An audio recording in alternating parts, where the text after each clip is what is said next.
So the first rule of investment scams is that the people you actually want to target are the people that don't think they're actually going to get scammed. The people that think they're way too smart. But in reality, those are the perfect people that become victims. So for example, when you think about a con man or for example, a scammer, you're probably thinking about, hey, people leave comments down in the comments down below trying to scam you. They send you little Instagram messages that tell you about, for example, the Cash App, or they tell you about some Bitcoin thing, or someone knocks on your door or sends you a random text or tells you I'm from Ghana and you just want, for example, an inheritance. Those are obvious scams. But then you have more intricate scams where you have a con person and the con person isn't really going to look like a scammer. They're going to look like a normal person giving you good information, and 99% of everything they tell you is going to be true. And that 1% is going to be buried. That one lie is going to be buried so far down that it's going to be almost impossible for you to actually figure out the scam. So in this video, I found 3 of the most popular scams out there when it comes to investing. And guess what? These are not scams where you lose, for example, $1,000 or $10,000. These are scams where you can potentially lose all of your money. And that's what I actually want you to avoid. So if you think you cannot be scammed, I asked you, hey, be careful, because I know I can be scammed. And you know where usually people can be scammed the most? Wherever they feel the most comfortable. If you ask me about, for example, maybe breeding dogs, I don't know anything about that. You can scam me easily. However, when you talk about finance and money and investing in stocks and all this stuff, I feel a lot of confidence in it because guess what? This is what I do. It's what I study. It's all the books that I read basically. So I'm very optimistic that I'm not going to be scammed, and that's what makes me the perfect victim. Now, if you guys don't know me, my name is Tommy Bryson, and do me a favor and smash the like button. That's all you can do to actually help the channel out a lot, and I appreciate it a ton. Now, the very first scam, guys, is going to be what I call the split test scam. Now, yeah, split test scam. Now, how this scam basically works is like this, okay? All of a sudden, you start getting emails about investment tips or letters or recommendations from someone you might know, for example. And these recommendations are telling you about certain stocks that are going to go up or are going to go down, okay? That's the idea. Now, all of a sudden, you start to see that the person that's actually giving you the information, it's right, not just the first time, that would be he's lucky, but the second time, the third time, the fourth time, the fifth time, and finally the sixth time. So imagine, for example, I come to you and I tell you, hey, this stock right here is going to go through the roof, okay? And you're like, yeah, sure. I don't know you. I don't trust you. Like, what are you telling me? And then the stock actually goes through the roof. You're like, well, maybe he just got lucky. I come to you the next week and I tell you, hey, this stock right here is going to go through the moon. And guess what? It happens again. Now you're like, well, maybe it's not luck, maybe it's expertise.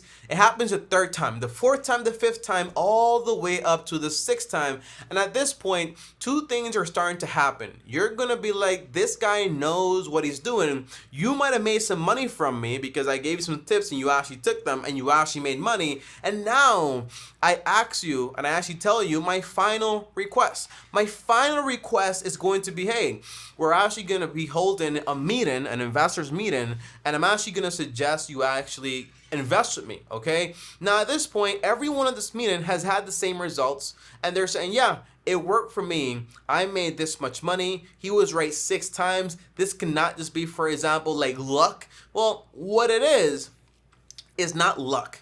What it is really is probability. And I'm going to show you what actually happened here, because a scam, you can't really tell what it is until you know what it is, okay? Because how can someone pretend to be right 6 times in a row about a stock going up or going down? It sounds impossible because you can't manipulate the market, you can't have control over the market, you can't see the future, and you can always check on the information. So how did this happen? I'm going to show you guys right now. Right here is where the scam actually lies, okay? The whole idea is that you have this scammer or this con person, and he starts off with 1,000 emails or contacts, okay? And the idea is he's going to basically be sending and splitting these emails in half, okay? And one projection is going to say from a stock that's very volatile also, right? That has to be volatile. It's the only way you're actually going to get caught in this trick. He's going to suggest for one half, hey, the stock is going to go up, and for the other half, hey, the stock is going to go down. Now what happens is on his first split, he only has 500 people left over. So 500 people actually got a correct diagnosis, because guess what? The stock can only go two ways. It can either go up or it can go down, but it's most likely not going to stay the same, especially if it's a volatile stock. Now, that's the first step. The second step is he splits it down again. And again, he sends, for example, 250 emails saying, hey, it's going to go up. 250 emails saying it's going to go down. Now, he has again, okay, done something correct for one half of the people. Now, for one half of the people, he's been right not just once, but actually twice. So already there is some confidence, okay? Now, he does it a third time, a fourth time, and a fifth time. And by the time you get to actually the fifth time, you basically have 30 people who you have sent information to 5 times in total, okay, where you have actually been giving them correct stock advice. And these people are actually going to be willing to meet with you. That's the idea. So the next act is going to be pretty simple. It's common sense. They're actually going to ask you, hey, let's meet up at the Marriott or a hotel, a very fancy event place, whatever it is. You go there, they tell you, hey, we have some data, or we have, for example, some software, and it's ours. It belongs to us, and we're going to give you guys the chance, the opportunity to actually participate in this and to actually get some part of the profits. We're going to basically do another round of investing, and guess what? Usually we close after a few hours or so, but we're going to give it to you guys right now. And by this point, you have some built-in confidence because it's basically been right 6 times, but you don't know. It was just basically probability. That's all they have been doing. And by the way, I learned of this scam from a book called The Simple Path to Wealth. It is a great scam. Not a great scam in the way that it's like a good thing, but it's a very catchy one, because by that point, you have so much confidence in this person where they can tell you whatever and you're probably going to believe it. And they're not going to lie to you like straight up. They're going to tell you a lot of information. Hey, this is how the market works. This is what we did, blah, blah, blah. But the lie is going to be buried in the statistics of just saying, hey, this is just probability. We didn't really know what was going on. So just give us your money, and then boom, you lose it. That's how it happens, okay? Now, the second scam is actually going to be the social proof scam. These scams these days have become very popular, and one of the most popular ones is basically the Bernie Madoff scam, but one of the most recent one is the Cesar Pina scam, okay? Now, the first time I actually heard about Cesar, it was via DJ Envy, and that was back in the days when I wasn't a Christian and I would watch, for example, The Breakfast Club and all that stuff. And I heard about this guy all of a sudden, and I searched him up on Instagram. It was called like Flippin' New Jersey, like New Jersey or whatever. And I was like, this guy seems legit. Like, he does real estate. DJ Envy is basically saying he knows him or whatever. And then I'm like, yo, that's pretty cool stuff. Now, I never actually dug into anything else to actually find out that the guy was actually offering people to invest with him to basically buy properties, remodel them, and then basically sell them for a profit or keep them long term and all that stuff. I had no idea that it was actually taking money from people as investments and offering them, for example, crazy returns. Now, you might think that, Tommy, it's pretty obvious these are scams. No, they're pretty obvious after the fact. Because what usually happens is people actually work with celebrities and people that have notoriety, that have trustworthiness, and they use their persona to actually garner the trust of the masses. And when the masses basically invest with them, that's when usually the scam actually fully starts. And these are usually going to be Ponzi schemes because they spend a lot of money getting association from celebrities. And when the people start flowing in and putting in money, you have to feed those same people. So then the word of mouth keeps going further and further away. Now, what ends up happening is basically once they actually saturated the entire market or the investment or the idea is there won't be any more people coming in. By saturated, I mean that enough people heard about it, enough people tried it out or whatever, enough people basically invested, and now the new members basically slowed down. Because remember, the way a Ponzi scheme works, that basically new money comes in, pays out people, people talk, get more people, and then more money comes in, pays out those people. At the end, the people that end up losing everything are usually going to be the people that get in last. Now, I'm telling you, if you spot a Ponzi scheme, get in early. That's a very stupid idea and very dumb mindset, because eventually they will pull the rug from you and you can't do anything about it. Now, these scams are not just going to be, for example, like into specific industries. They might be, for example, with unrealistic stock returns. They might be, for example, with unrealistic returns when it comes to real estate. And it might even be, for example, digital currency thing, like either if it's NFTs or, for example, Bitcoin. Whenever you hear, well, this person did it, that person did it, and now you want to get involved with it because they got involved with it, it usually smells like a Ponzi scheme. Now, the third scam, guys, is going to be nothing you can do about it scams. Now, these scams are actually the worst, because the people that usually get hurt the most are the people that usually need the most money.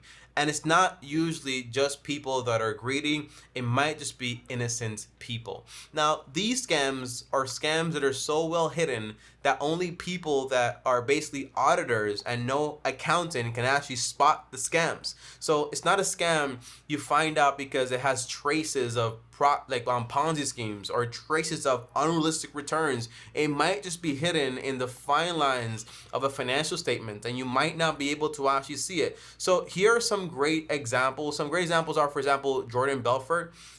Kind of not, because he was like more of a pump and dump guy, ended up going to jail for 22 months, having to basically pay a fine of $100 million, if I'm not mistaken. But it was like, hey, give you a stock tip, you invest, pump and dump, that's the type of stuff. But these scams are more, for example, like Enron, where you're basically investing into an oil company. You think everything's fine, everything is going like slowly but surely, and it's increasing over time, but you don't know that behind the accountant, there has been, for example, a bunch of malpractice. And you also have, for example, Burry from Barry McCoy, I think his name is, from the ZZZZ, that's 4C's company, where this guy had like I think if I'm not mistaken, it's like a carpet company. And he basically fabricated just a bunch of business, a bunch of customers, just basically made up everything.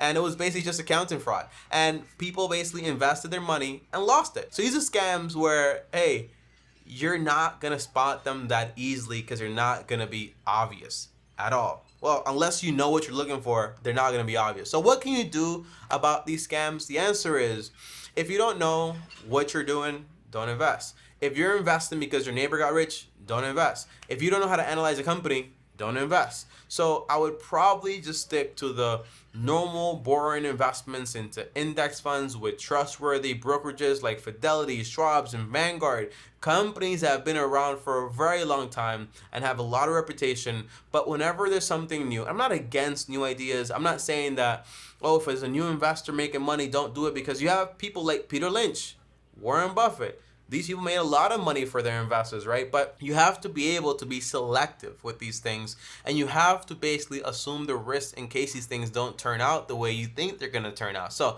I wouldn't put all my eggs in this basket. And a lot of these scams are people usually, just a few things, okay? People trying to be greedy. People trying not to miss an opportunity. People having false hope.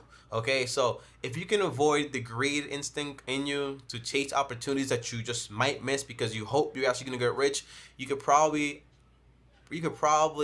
not get scammed by a lot of these things, guys. Okay, but these are some very popular scams out there. They're out there. Be careful, and when they happen, they're not gonna seem that obvious at all. And these are all people that, they're handsome people, they're nice people, well spoken, they know what they're saying, and that's how they get you. Thanks for watching. Like, subscribe, hit the bell so you're notified. If you're on Patreon and you're supporting the channel, I appreciate you guys a ton. Here is the highlighted person for the week. Want to join us on Patreon? The link is going to be down below. On top of that, also, don't forget to like this video. And lastly, that's it. Peace. Long-term team out. Oh, leave a comment down below. I almost forgot. Yeah, if you have any questions or other people you actually want me to do videos on. All right? Peace.